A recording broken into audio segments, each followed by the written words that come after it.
Bom, pessoal, então continuando aqui o desenho por ponto de fuga, fazendo o segundo vídeo. Agora a gente vai construir as pirâmides, certo? Para construir as pirâmides a gente precisa da construção desses três objetos aqui, ó, dos três cubos.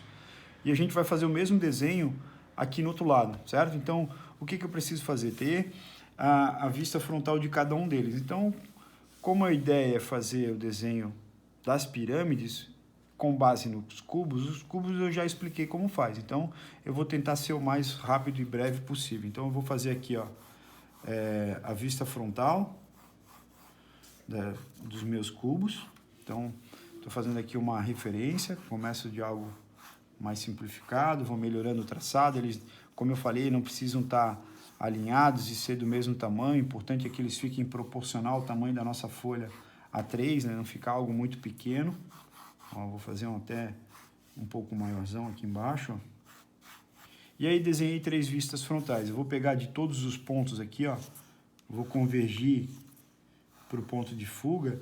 E aqui até aconteceu uma coisa que é importante que aconteça no meu desenho para que a gente consiga explicar. Olha só, eu tenho uma linha que está vindo lá de cima e eu tenho um ponto muito próximo aqui do lado, ó.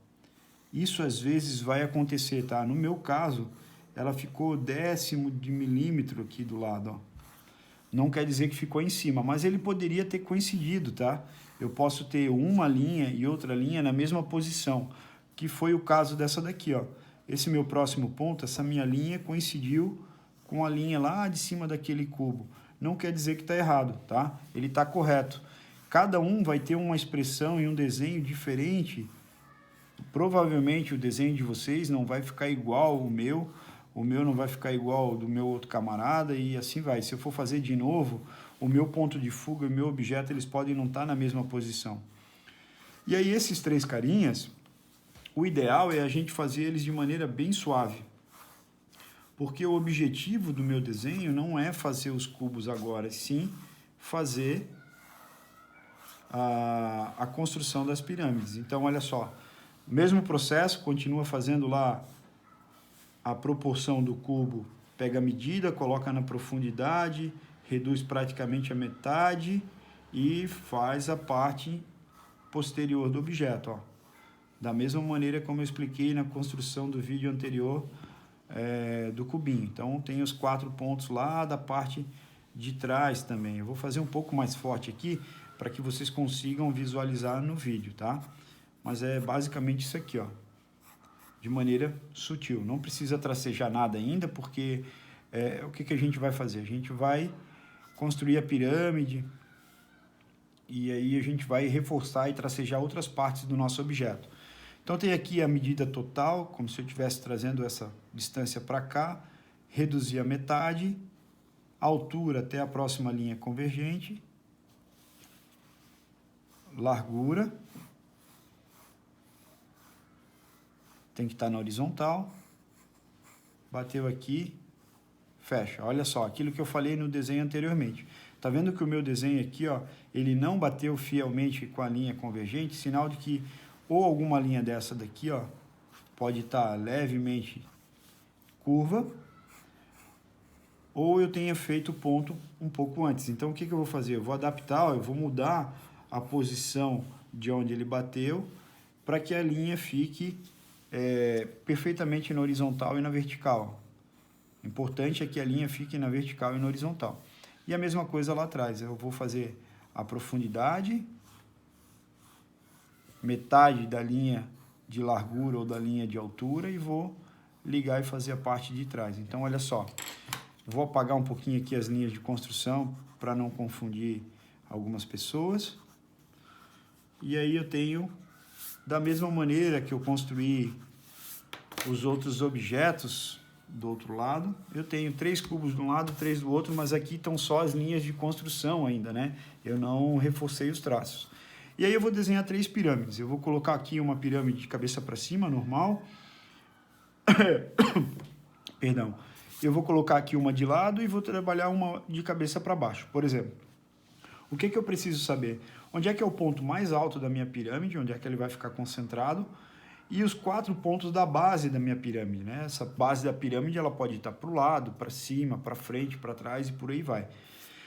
Eu vou trabalhar então o ponto mais alto. O que eu preciso saber? Se eu vou usar a área superior, eu tenho que traçar as diagonais desse meu quadrado em perspectiva, porque daí eu acho o centro desse quadrado em perspectiva. Então esse aqui é o ponto mais alto da minha pirâmide. O que eu vou fazer? Eu vou ligar com todos os pontos da base. Então onde é que estão os pontos da base? Aqui, aqui, esse ponto e esse ponto. E aí eu vou sempre virar de uma maneira, como eu falei, que eu fico mais confortável para estar desenhando. E aí eu liguei o ponto mais alto da minha pirâmide com os pontos da base. O que vai ficar visível nessa minha perspectiva? Então agora, ó, vou reforçar o que faz parte do meu objeto, que seria a pirâmide. São as áreas visíveis, são essas que eu estou traçando. Cuida, né, pro desenho, para a linha ficar alongada, assim, ó, como eu estou fazendo, faz um movimento de um lado ao outro, evita fazer aqueles desenhos, parece que o cara está desenhando a sobrancelha, né? Vai fazendo aquelas sucessões de pelos, um atrás do outro. Então, cuida, né? O traço tem que ficar firme e alongado. E aí, tudo que tiver por trás da vista frontal e da vista lateral, ó, ele vai ficar de maneira tracejada, tá? Então, dependendo do tamanho que a gente fez, ele vai aparecer mais ou menos de cada uma dessas faces. Então, tá aqui a minha primeira pirâmide, tá? Se vocês publicarem esses materiais em PDF, eu consigo desenhar por cima, lá no Blackboard, consigo desenhar por cima de cada desenho de vocês para ver o que está certo e o que está errado. Nesse cara aqui, eu vou fazer a minha pirâmide de lado, eu vou colocar o ponto mais alto dela para o lado.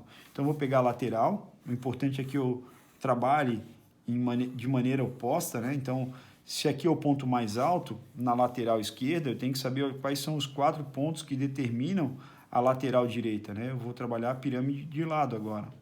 Então, eu tenho que saber onde é que estão os pontos referente à altura. Só que ele está para o lado, né? Então, eu tenho que sempre trabalhar faces opostas. Lateral direita com a esquerda, base com topo, parte inferior, né? A posterior com a vista frontal e por aí vai. Então, eu peguei o ponto mais alto e estou ligando com a base, que no meu caso aqui ela está de lado, ó. Então, nessa perspectiva, o que eu vejo? A vista frontal, que está aqui. E aí, pelo fato dessa minha pirâmide, ela ser... As laterais serem inclinadas, eu vejo um pouquinho da vista inferior e um pouquinho da vista frontal. E superior também. E a única área que eu não vejo é a lateral direita, ó, que ela está compreendida entre essa linha tracejada. Então, praticamente, a minha pirâmide ela vai ficar dessa forma aqui, ó. Certo? E se eu for desenhar ela de cabeça para baixo aqui, ela vai se portar da mesma maneira que essa, né? Só que ele vai ficar a ponta para baixo. Então, o que eu vou fazer? Ó? Eu vou traçar 2 diagonais na base, ligando os pontos da base. Eu vou pegar os 4 pontos da área superior e eu vou ligar com esse ponto central. Então, eu ligo todos os pontos da área superior com um ponto central lá embaixo da base. E aí eu vou reforçar o que é área visível. Nessa perspectiva eu vejo uma das laterais e a vista frontal. Eu só não vejo a vista inferior porque a parte inferior desse meu objeto praticamente é um ponto, né? A não ser que eu trabalhe recortando essa nossa pirâmide e tirando uma parte dela, que também a gente poderia fazer, mas isso vai ser cenas para um próximo capítulo. Por enquanto, a gente vai fazer só esses objetos nesse lado da folha. Depois, no verso da folha, eu também vou passar um outro exercício para a gente trabalhar. Então, estão aqui as 3 pirâmides desenhadas, tá? O próximo trabalho que a gente vai fazer aqui são desenhar 3 paralelepípedos. E aí, o que muda do paralelepípedo, né? É a questão da proporção. Então, por exemplo, eu tenho aqui, eu posso desenhar um paralelepípedo bem em cima do meu ponto de fuga, eu posso desenhar ele em função, né? Eu tenho como trabalhar em função, por exemplo, de um paralelepípedo onde eu tenho 4 faces retangulares e 2 faces quadradas, então eu posso desenhar ele pela face quadrada também, aí a profundidade vai estar mais alongada. E eu posso desenhar ele de lado, como eu também posso desenhar o meu paralelepípedo em outra posição, eu posso desenhar ele em pé. Então tem várias maneiras, né? E a proporção, eu posso fazer ele mais fininho, eu posso fazer mais largo. O que muda é a proporção, a altura pela largura. Então, o que eu preciso fazer? Desenhei aqui a vista frontal, eu vou convergir todas as profundidades para o meu ponto de fuga. Então, nessa perspectiva aqui, ó, a gente só vê uma das faces do objeto, a não ser que você retire a vista frontal dela, da frente. Aí você vai ver a profundidade lá dentro. E da mesma maneira, eu pego isso aqui, jogo na profundidade e trabalho com uma redução aparentemente à metade, ó. E vou seguir a mesma vibe do que está feito por fora. Altura até bater na linha convergente. Largura de um lado para o outro, e a gente tem que fechar aonde ele bate na linha convergente. Então, ó, como a gente tem uma área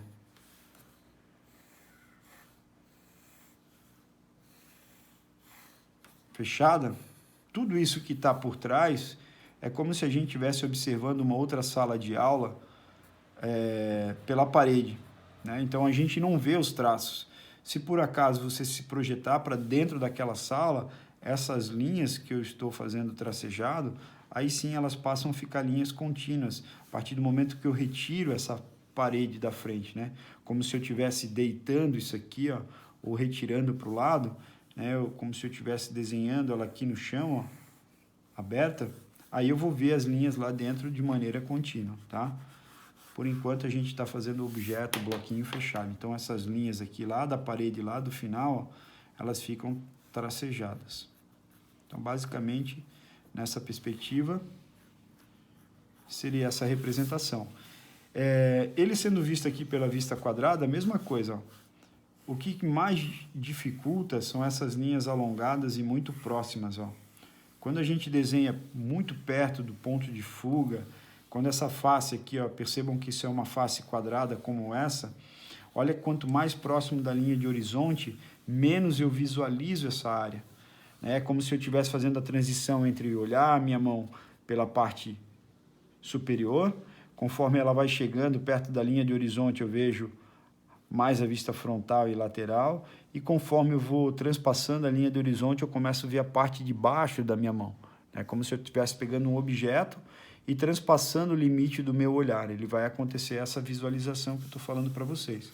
Então, a mesma coisa eu tenho aqui em função do ponto de fuga. Se eu estou olhando desse lado, a lateral direita do meu objeto, conforme eu vou passando o meu ponto de fuga, eu vou começar a ver a outra lateral, que é o caso dos objetos. É o mesmo objeto, porém eu estou vendo a vista superior, frontal, lateral direita e lateral esquerda, né, pelo posicionamento em relação aos pontos de fuga. E aí faço as linhas de profundidade. E aí, agora sim, ó, eu posso, por exemplo, pegar essa linha que eu coloquei e determinar a profundidade do meu objeto e fazer ela lá no fundo realmente, ó. E aí sim, eu vou ter o meu objeto de maneira retangular, ó. Porque daí eu não fiz a redução da linha praticamente pela metade. Eu mantive a mesma proporção. Olha como agora ele parece ser mais longo do que esse objeto aqui. É como se eu estivesse olhando de cima de uma passarela um ônibus vindo, por exemplo. Basicamente o mesmo volume que eu tenho desse paralelepípedo, né? Como se eu estivesse vendo um ônibus vindo na rodovia e passando por baixo de uma passarela, né? Então, nessa perspectiva, o que eu vejo? Eu vejo a vista da frente do ônibus e a parte de cima, a parte superior. Então, está aqui basicamente os nossos desenhos. Então, reforcei o que é a área visível e tracejei o que é a área invisível do nosso desenho. E por fim, agora eu vou desenhar o paralelepípedo sendo visto pela área retangular, mas ao invés de estar deitado, ele está em pé.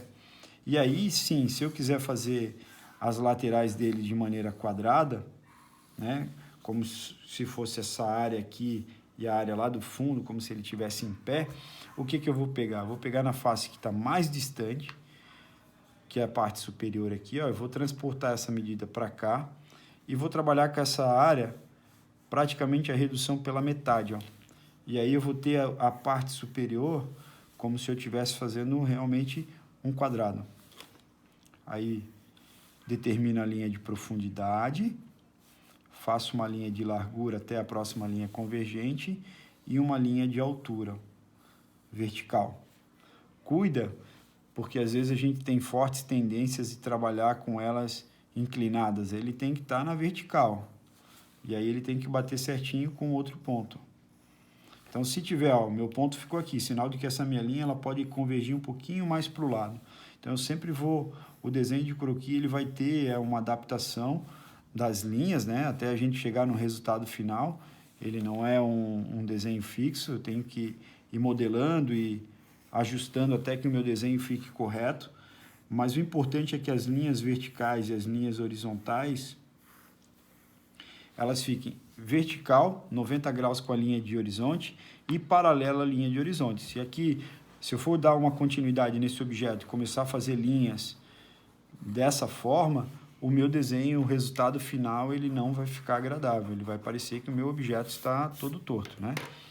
E aí aqui agora basta eu tracejar, começar o traço de cada um dos vértices, ó, e chegar no ponto também com um traço.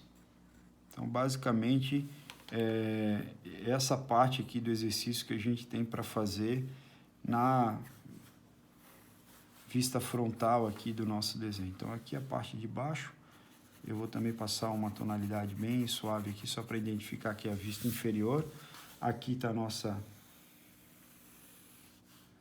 nossa linha de horizonte, limite do nosso olhar. Então, aqui todos os 9 objetos que vão estar nesse lado da folha. Então, a gente chama isso aqui, então, de perspectiva, né? Vou colocar aqui, ó, perspectiva cônica com 0,1 ponto de fuga. Pô, mas tem 3 pontos de fuga aqui, professor. Não. O objeto, ele só foi utilizado um ponto para a construção dele, né? A gente trabalhou com linhas verticais e horizontais e a profundidade foi para um ponto. Eu poderia ter feito todos esses 9 objetos usando apenas esse ponto de fuga centralizado ou esse ponto de fuga aqui, né? Não tem problema nenhum. O que ia acontecer? Todas essas linhas convergentes, elas iam ficar passando por cima desse objeto. Então, dependendo da pressão como você faz, eu trabalho ainda as linhas de construção de maneira bem suave, né? Tem gente que vai fazer esse traço muito forte. E aí, essas linhas acabam confundindo com a construção desse objeto, tá? E aí, agora eu vou fazer um desenho no verso, vou desenhar uma casinha e vou explicar como é que a gente faz a questão dos desenhos por plano de rampa.